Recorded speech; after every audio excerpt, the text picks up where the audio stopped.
A banknote is handed across a counter, examined, accepted. It moves through businesses, betting shops, casinos, and nobody questions it, because nobody can tell it's completely fake. Between 1994 and 1998, an estimated 50 million pounds in counterfeit notes flooded Britain so flawless, the Bank of England reportedly called them the best they'd ever seen. Everyone traced back to a single press hidden behind a suburban home in Essex. Kenneth Mainstone was not a typical criminal.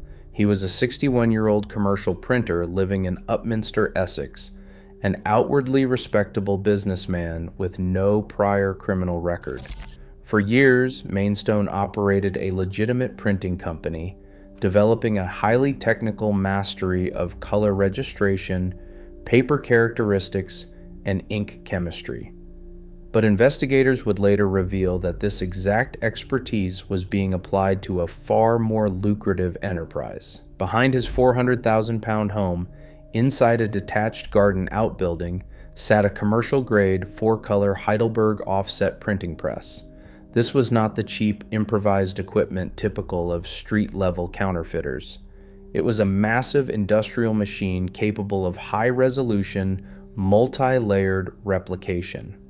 While his legitimate business used simpler machinery, this hidden press gave Mainstone the industrial capacity to produce work of extraordinary visual quality.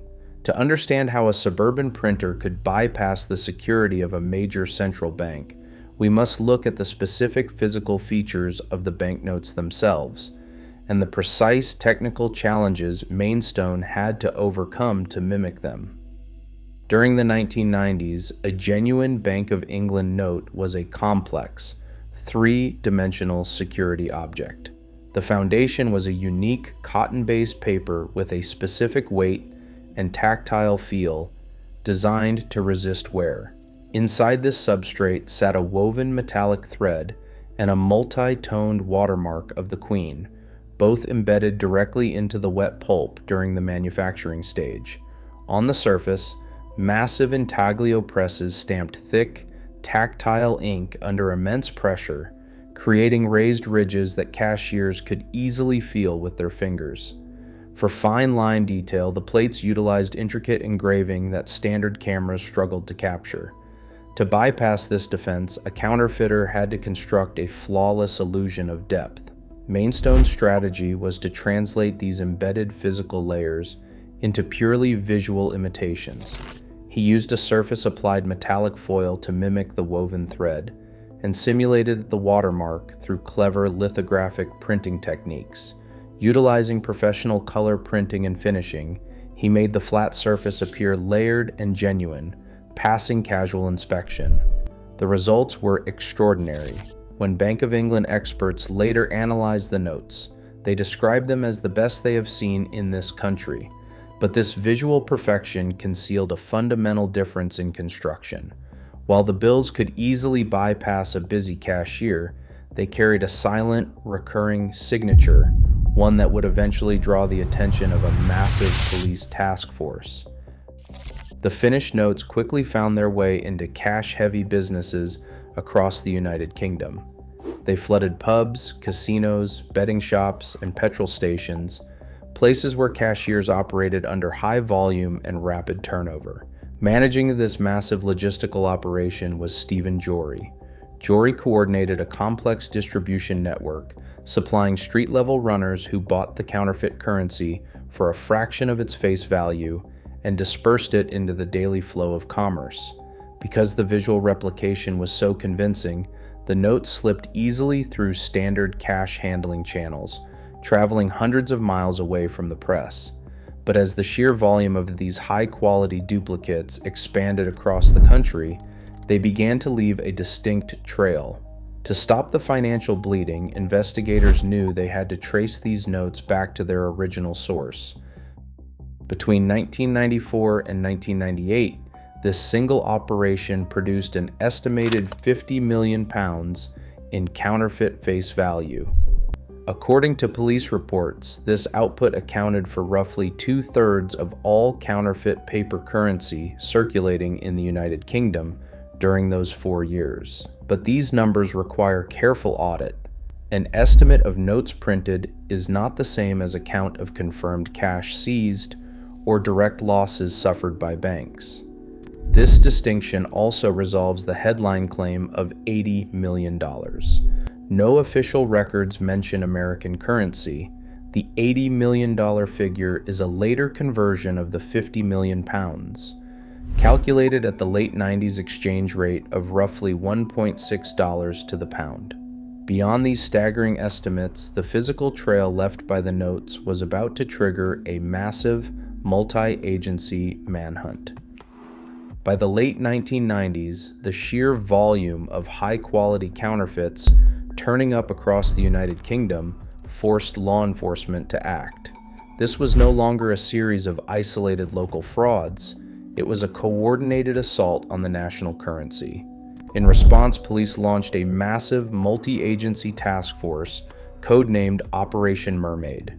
This dedicated inquiry paired detectives from the Hampshire Constabulary with forensic specialists inside the Bank of England's security printing divisions.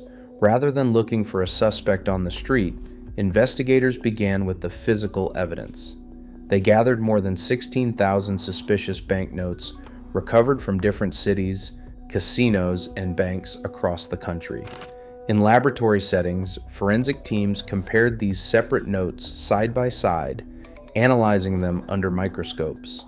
They were looking for a common origin. Instead of searching for a single, obvious mistake, the team focused on cumulative pattern recognition. They mapped tiny, recurring physical characteristics, minute variations in ink density, paper thickness, and the specific alignment of color plates. Every single note examined shared these identical structural anomalies. This systematic mapping proved their theory. Despite being found hundreds of miles apart, 2/3 of the nation's counterfeit currency came from one single advanced press. But proving a common source was only the first step. Investigators now faced a daunting question. How could they link this microscopic print signature to a legitimate business operating somewhere in the UK? Under the microscope, forensic teams isolated the press's recurring signature, a faint lithographically printed watermark.